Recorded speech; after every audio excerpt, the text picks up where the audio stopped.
নমস্কার, গল্প সমগ্র চ্যানেলে আজকে আপনাদের কাছে নিবেদন হিমাদ্রি কিশোর দাশগুপ্তের লেখা সাইক্লিস্ট। শুরু হচ্ছে আজকের গল্প হিমাদ্রি কিশোর দাশগুপ্তের লেখা সাইক্লিস্ট।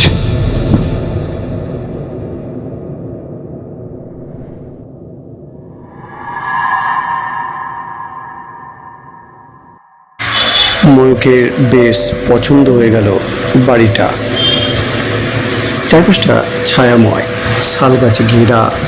বাড়ির সামনে থেকে রাস্তার একটা শালবনের গা ঘেঁষে হারিয়ে গেছে একটা বাঁকের আড়ালে। বাঁকের ওপাশে মনে হয় একটা নদী আছে, দূর থেকে চিকচিক করছে জায়গাটা। নিঝুম দুপুরে শালের বন থেকে ভেসে আসছে পাতা কষার অস্পষ্ট সরসর শব্দ, কখনো নাম না জানা পাখির ডাক। এরই মধ্যে একলা দাঁড়িয়ে আছে ঢালু ছাদওয়ালা ছিমছাম ছোট্ট বাড়িটা। ভাড়া সংক্রান্ত প্রথম দিকে প্রাথমিক কথাবার্তা মিটে যাবার পর বাড়ির বৃদ্ধা মালকিন ময়ূরকে তার থাকার জন্য যে ঘরটা দেওয়া হচ্ছে সেখানে ঢুকতে ঢুকতে বললেন, আমি কোনোদিন ঘরটা ভাড়া দিতে দিয়ে চাইওনি।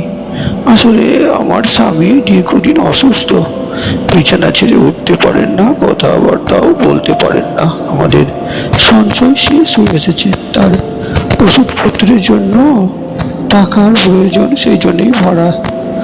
উনি ওপাশের একটা ঘরের মধ্যেই থাকেন। বৃদ্ধার সঙ্গে ঘরে ঢুকলো ময়ূক। সুন্দরভাবে ঘরটা সাজানো, খাট, আলমারি, লেখার জন্য টেবিল, সবকিছু আছে। বেশ বড় একটা জানালাও রয়েছে রাস্তা দিকে, আর সেই জানালার পাশে দেওয়ালের গায়ে টাঙানো আছে তেল রঙে একটা আঁকা বড় ছবি। সেই ছবিটা ভালো করে দেখার পর অবাক হয়ে গেল ময়ূক। আরে, জানলা দিয়ে যা দেখা যাচ্ছে তার সব কিছুই তো দেখা যাচ্ছে ছবিটাতে, যেন এই জানালার সামনে বসেই কেউ এঁকেছিলেন ছবিটা। হয়তো কম্পাউন্ডের বাইরে গেটের বাঁ পাশে অন্যদের থেকে কিছুটা তফাতে একলা দাঁড়িয়ে থাকা বিরাট শাল গাছটা। হয়তো আরও কিছু পথ এগিয়ে যাওয়ার পর ডান পাশের উঁচু ঢিবির মতো জায়গাটা, লাল কাঁকড় বিছানো রাস্তা, ওই তো বাঁকটা। ছবির চাঁদের আলোয় সব কিছু স্পষ্ট বোঝা যাচ্ছে। শালবনের মাথার উপর সোনার থালার মতো চাঁদ উঠেছে। সে আলোতে স্পষ্ট দেখা যাচ্ছে শালবনের বাগান, আর ঠিক তার মধ্য দিয়ে এগিয়ে চলা রাস্তাটাকে স্পষ্ট ধরা গেছে।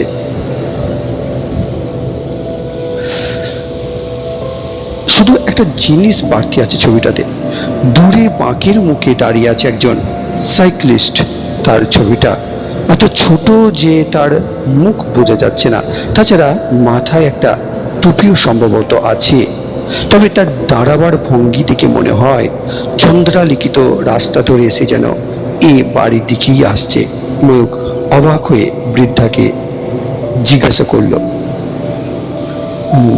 ছবিটা কার আঁকা? বৃদ্ধা মৃদু হেসে বললেন, আমার স্বামী। অনেক পুরনো ছবি, আসলে 50 বছর আগে উনি আর্ট কলেজে যখন ছাত্র ছিলেন তখন উনি তার এক বন্ধুকে এখানে নিয়ে এসেছিলেন ছবি আঁকার জন্য। এই জায়গা দুজনেরই একদম ভালো লেগে গেল বলা যায়। একদম খুব পছন্দের একটা জায়গা হয়ে গেল দুজনের।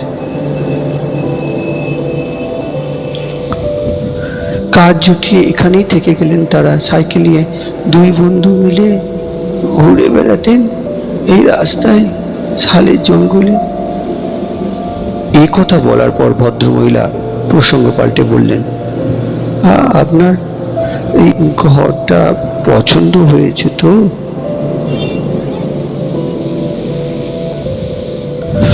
ময়ূকের ঘর পছন্দ না হবার মতো ব্যাপার নেই। তাছাড়া সে তো মাত্র 3 রাত কাটাবে এ ঘরে। এখানে একটা সরকারি অফিসে অডিট অর্থাৎ হিসাব পরীক্ষার জন্য সে এসেছে। সারাদিন তার এখানেই কাটবে, শুধু রাতটুকু শোবার জন্য তার এই ঘরের ব্যবস্থা। রান্নারও কোনো পাঠ নেই তার। যেখানে চাই কাজ করবে, সেখানে খাওয়ার ব্যবস্থা করা হবে। এ ঘরের লাগোয়া একটা বাথরুমও আছে, আর কি চাই? সে জবাব দিল, না না না না না, আমার কোনো রকম অসুবিধা হবে না। এবারে আমার মানে ঘর আমার খুবই পছন্দ হয়েছে। বৃদ্ধা এরপর মামুলি কিছু কথাবার্তা বলে নিজে ঘরে চলে গেলেন। অফিসের যে লোকটা তাকে এ বাড়িতে এনেছিল সে এতক্ষণ বাড়ির বাইরে দাঁড়িয়েছিল। সঙ্গের সামান্য কিছু জিনিসপত্র ঘরে রেখে কিছুক্ষণের মধ্যেই সেই লোকের সঙ্গে ময়ূক রওনা হয়ে গেল তার কাজের জায়গাতে। রাত 8টা নাগাদ বাড়িতে ফিরল ময়ূক। বাড়ির চারপাশে কাঠের তৈরি নিচু বেড়া দেওয়া আছে। তার দরজা খোলার শব্দ শুনে মনে হয় একবার বাড়ির কোনো একটা ঘর থেকে বারান্দায় এসে দাঁড়ালেন ভদ্র মহিলা। তারপর ময়ূককে ডেকে আবার ভেতরে ঢুকে গেলেন। অফিসেই খাওয়া সেরে এসেছে ময়ূক। সারাদিন নানা ধকল গেছে তার। ঘরে ঢুকে কিছুক্ষণের মধ্যেই বাতি নিভিয়ে ঘুমিয়ে পড়ল ময়ূক। তাড়াতাড়ি শুয়ে পড়ার জন্যেই হয়তো মাঝরাতে হঠাৎ ঘুম ভেঙে গেল তার। সামনে খোলা জানালা দিয়ে বাইরে চাঁদের আলোতে শালবন, রাস্তা সবকিছু দেখা যাচ্ছে। ময়ূকের চোখ গেল ছবিটার ওপর।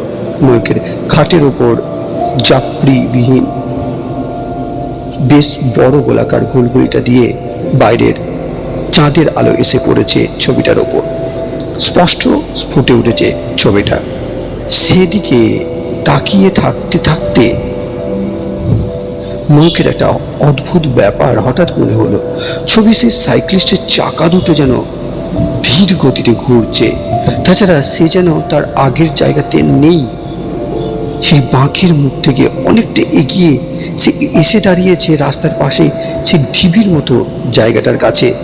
আকারেও যেন একটু বড় হয়েছে সেই সাইকেল আরোহী। দূর থেকে কাছে এলে যেমন হয় সেই রকম একটা। ময়ূকের কি দৃষ্টি বিভ্রম হলো, নাকি আলো ছায়ার খেলা?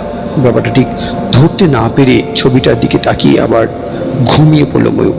শেষ রাতের দিকে আবারও একবার ঘুম ভেঙে গেল তার। একটা স্পষ্ট গো গো শব্দ যেন তার কোথা থেকে ভেসে আসতে শুনতে পেল। শব্দ অবশ্য কিছুক্ষণের মধ্যেই থেমে গেল। তার কিছুক্ষণের মধ্যেই শালবনের মাথার আকাশ লাল হতে শুরু করলো। ধীরে ধীরে শোনা যেতে লাগলো পাখির কলকাকলি। সকালবেলা ঘর ছেড়ে বাইরে বেরোবার আগে ছবিটার দিকে তাকিয়ে নিজের মনে হাসলো ময়ূক। গত রাতের ব্যাপারটা মনে পড়ে গেল তার।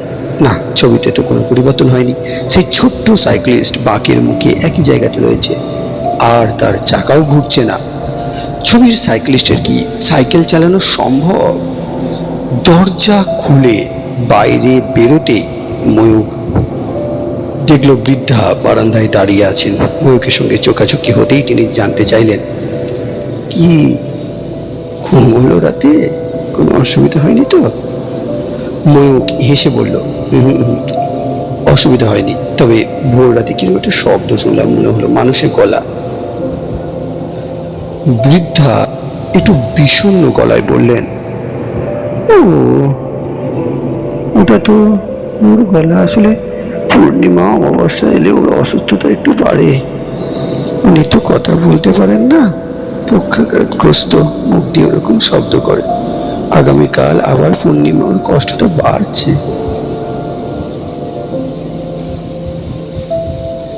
তার কথা শুনে ময়ূক সৌজন্য খাতিরে বলল, ওনাকে একবার দেখা যাবে? ভদ্রমহিলা কয়েক মুহূর্ত চুপ করে থেকে যেন একটু ইতস্ততি করে বললেন, আচ্ছা আসুন আমার সঙ্গে। শেষ হলো আজকের প্রথম পর্ব এই গল্পের সাইক্লিস্ট।